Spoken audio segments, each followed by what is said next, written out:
நண்பர்களே, மத்திய கிழக்கில் ஒரு புதிய யுகம் தொடங்குகிறது.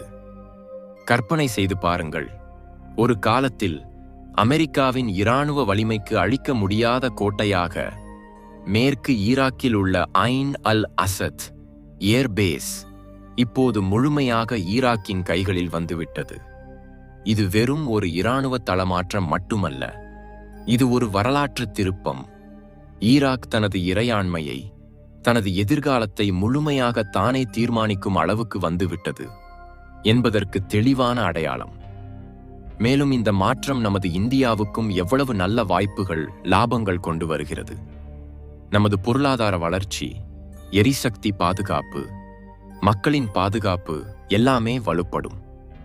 இதை நம்மை ஈர்க்கும் வகையில், சிந்திக்க வைக்கும் வகையில் சொல்ல வேண்டுமென்றால், இது மாறும் பூமியின் சக்தியின் கதை, மாற்றத்தின் மற்றும் எதிர்கால வாய்ப்புகளின் கதை.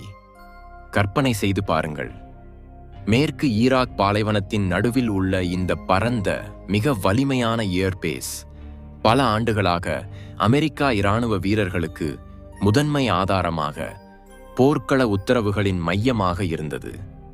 இங்கேதான் அமெரிக்கா தலைமையிலான சர்வதேச கூட்டணி படைகள் ஐசிஸ் என்ற பயங்கரவாத குழுவுடன் போராடும் முடிவுகளை எடுத்தன.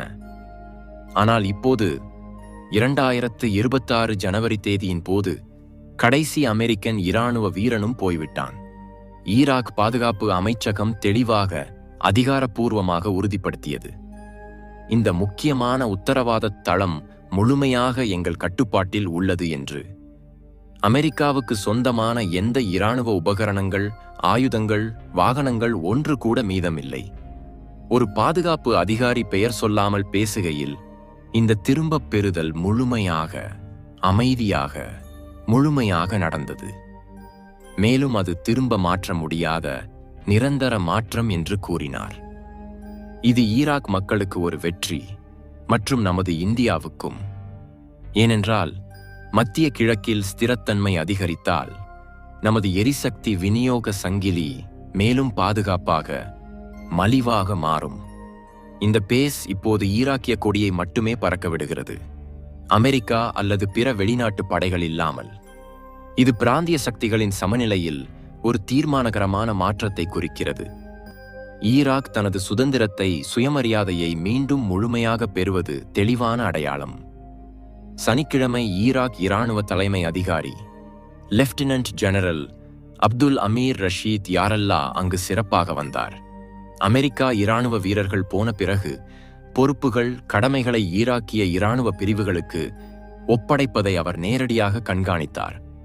ஈராக் இராணுவம் வெளியிட்ட அதிகாரப்பூர்வ அறிக்கையின்படி யாரல்லா சம்பந்தப்பட்ட அதிகாரிகளுக்கு தெளிவான உத்தரவுகளை கொடுத்தார். உங்கள் முயற்சிகளை மேலும் தீவிரப்படுத்துங்கள், அனைத்து பிரிவுகளுக்கிடையே கூட்டு வேலையை, ஒருங்கிணைப்பை அதிகரியுங்கள், இந்த பேஸில் உள்ள திறன்களை, உத்தரவாத இடத்தை முழுமையாக பயன்படுத்துங்கள். இது ஒரு தெளிவான, வலிமையான செய்தி. ஈராக் இனி தனது பொறுப்புகளை, எதிர்காலத்தை தானே பார்த்து கொள்ளும், மேலும் வலிமையாக, சுதந்திரமாக. ஆனால் ஐன் அல் அசத் என்றது சாதாரண இராணுவ முகாம் அல்ல. இது ஈராக் மேற்கு பகுதியில் உள்ள அன்பார் மாகாணத்தின் ஆழத்தில் உள்ள ஒரு மிக முக்கியமான போர் உத்தரவாத இடம். இங்கு இருந்து சிரியா எல்லையில் கண்காணிப்பு வைப்பது, பாலைவன பாதைகளை கவனிப்பது, ஐஎஸ் மீண்டும் வலுப்பெறும் வாய்ப்புகளை பார்ப்பது, இந்த பிராந்தியத்தில் செல்வாக்கு செலுத்தும் பல்வேறு ஆயுத குழுக்களின் இயக்கங்கள், இவையெல்லாம் கண்காணிப்பில் வைக்கப்படும். இத்தனை காலம் அமெரிக்கா இங்கிருந்து வானத்திலிருந்து கண்காணிப்பு, இராணுவ உபகரணங்கள் வழங்கல், அவசர காலத்தில் விரைவாக பதிலளிக்கும் திறன், இவையெல்லாம் இருந்தது. இப்போது அந்த முகாம் ஈராக் கைகளில் வந்துவிட்டதால் இந்த பிராந்தியத்தில் உண்மையான கட்டுப்பாடு யார் கையில் உள்ளது என்பதன் அர்த்தமே மாறிவிட்டது. இந்த மாற்றம் இப்போதே நடப்பது மிக முக்கியமான நேரத்தில் நடக்கிறது.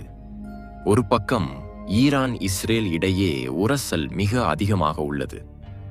மறுபக்கம் சிரியா எல்லை சுற்றி அஸ்திரத்தன்மை தொடர்கிறது. ஈராக் உள்ளே அரசியல் அழுத்தம், உள் சிக்கல்களும் அதிகரித்து வருகின்றன. இத்தகைய சூழலில் ஒரு சிறிய தவறான முடிவு கூட முழு மத்திய கிழக்கையும் போரில் தள்ளும் ஆபத்து உள்ளது. அதனால்தான் அமெரிக்கா இப்படி பின்வாங்குவது ஒரு பெரிய அடையாளமாக பார்க்க வேண்டும். இதை படைகளை மீண்டும் அனுப்புவது என்று சொல்லலாம் அல்லது வெளியேறுவது என்று சொல்லலாம். ஆனால் உண்மை என்னவென்றால், முகாமை விட்டால் ஒரு வெற்றிடம் உருவாகும். மத்திய கிழக்கில் வெற்றிடம் என்றால் புதிய சக்திகள் அந்த இடத்தை நிரப்ப உடனே போட்டி போடும். ஐன் அல் அசத் முகாமின் வரலாறும் மிக முக்கியமானது. இது வெறும் ஒரு இராணுவ முகாமின் வரலாறு அல்ல, ஈராக் போரின் நீண்டகால தாக்கத்தின் வரலாறு. 80களின் தசாப்தத்தில் ஈரான் ஈராக் போரின் போது பாத் கட்சி ஆட்சியில் இந்த முகாம் பெரிய வான முகாமாக கட்டப்பட்டது. 2003இல் அமெரிக்கா ஈராக் மீது தாக்குதல் செய்த பிறகு இந்த முகாமை தங்கள் கட்டுப்பாட்டில் எடுத்து பயன்படுத்தத் தொடங்கியது. கிட்டத்தட்ட 2 தசாப்தங்கள் அமெரிக்கா மற்றும் கூட்டணி நாடுகளின் இராணுவங்களுக்கு இது மிக முக்கியமான செயல்பாட்டு மையமாக இருந்தது. இங்கிருந்துதான் IS உடனான போர்கள், கண்காணிப்பு திட்டங்கள், விரைவு பதில் செயல்பாடுகள் நடந்தன. ஆனால் இந்த முகாம் அதிகம் செய்திகளில் வந்தது 2020இல். ஈரான் தங்கள் ஜெனரல் காசெம் சுலைமானியை அமெரிக்கா கொன்றதற்கு பழிவாங்கலாக இந்த முகாம் மீது பாலிஸ்டிக் ஏவுகணைகளுடன் தாக்குதல் செய்தது. அந்த தாக்குதலில் பெரிய வெடிப்புகள் நடந்தன, பெரும் சேதம் ஏற்பட்டது. பல அமெரிக்கன் இராணுவ வீரர்கள் மூளை காயங்களுடன் காயமடைந்தனர். அந்த சம்பவத்துக்குப் பிறகு இந்த முகாம் மத்திய கிழக்கில் மிக ஆபத்தான முகாம்களில் ஒன்றாக மாறிவிட்டது. ஈராக்குக்கு இது ஒரு பக்கம் பெருமைக்குரிய காரணம். தங்கள் நிலத்தில் தங்கள் முகாம் தங்கள் கைகளில் வந்தது, நாட்டின் இறையாண்மை வலுப்பட்டது. ஆனால் மறுபக்கம் இது மிகப்பெரிய சோதனை. முகாமை எடுப்பது என்றால் வெறும் கொடி மாற்றுவது அல்ல, முழு பாதுகாப்பு அமைப்பை இயக்க வேண்டும்.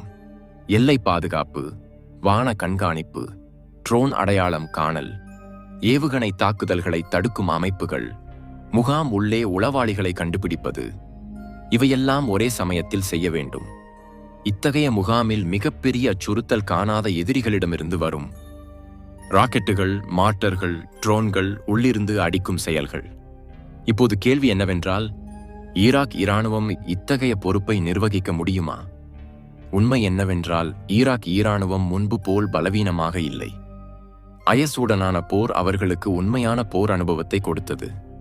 உயர் படைகள், பயங்கரவாத அழிப்பு திறன், விரைவு தாக்குதல்கள், நகர போர்கள், பாலைவன போர் உத்தரவுகள், இவையெல்லாம் அவர்களிடம் உள்ளன. ஆனால் தயார் நிலை என்றால் வெறும் தைரியத்தால் போதாது. மேம்பட்ட தொழில்நுட்பம், நல்ல தலைமை, தொடர்ச்சியான வழங்கல், தொடர்ச்சியான கண்காணிப்பு, விரைவு பதில், பல அடுக்கு பாதுகாப்பு, இவையெல்லாம் வேண்டும். ஈராக்கிடம் பெரிய டேங்குகள், பாதுகாப்பு வாகனங்கள், F-16 போர் விமானங்கள், ஹெலிகாப்டர்கள் உள்ளன. கண்காணிப்பு திறனும் மெதுவாக அதிகரித்து வருகிறது.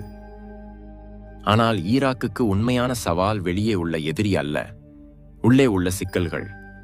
அரசு இராணுவத்துடன் பல ஆயுத குழுக்கள் உள்ளன. அரசியல் வேறுபாடுகள் அதிகம். பிராந்திய நாடுகளின் செல்வாக்கு உள்ளே வருகிறது.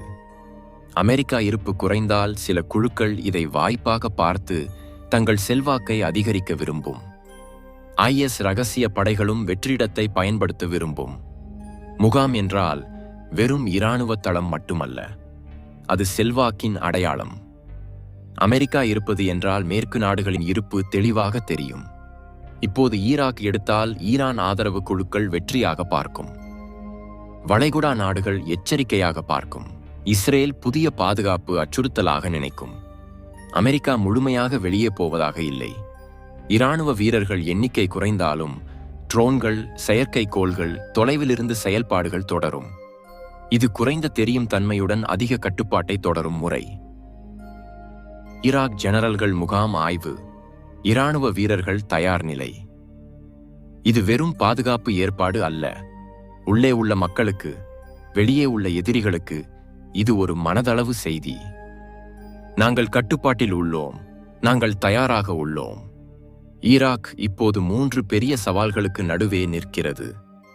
பயங்கரவாதம் மீண்டும் வராமல் பார்ப்பது, எல்லை பாதுகாப்பை காப்பது, உள்ளே உள்ள அரசியல் ஆயுத சிக்கல்களை கட்டுப்படுத்துவது. இந்த 3க்கும் நடுவே ஒரு முக்கிய முகாமின் பொறுப்பை எடுப்பது ஈராக்குக்கு பெரிய சோதனை. அன்பான பார்வையாளர்களே, ஈராக் உண்மையிலேயே இந்த பொறுப்பை நிர்வகிக்க முடியுமா? அல்லது ஐன் அல் அசத் மீண்டும் மத்திய கிழக்கில் புதிய மோதலுக்கு மையமாக மாறிவிடுமா? உங்கள் கருத்துக்களை கமெண்ட்டுகளில் தெரியப்படுத்துங்கள். மத்திய கிழக்கு பற்றி மேலும் விஷயங்கள் தெரிந்து கொள்ள வேண்டுமென்றால் எங்கள் சேனல் வீடியோக்களை பாருங்கள். இந்த வீடியோ பிடித்திருந்தால் லைக் செய்யுங்கள். உங்கள் நண்பர்களுடன் ஷேர் செய்யுங்கள்.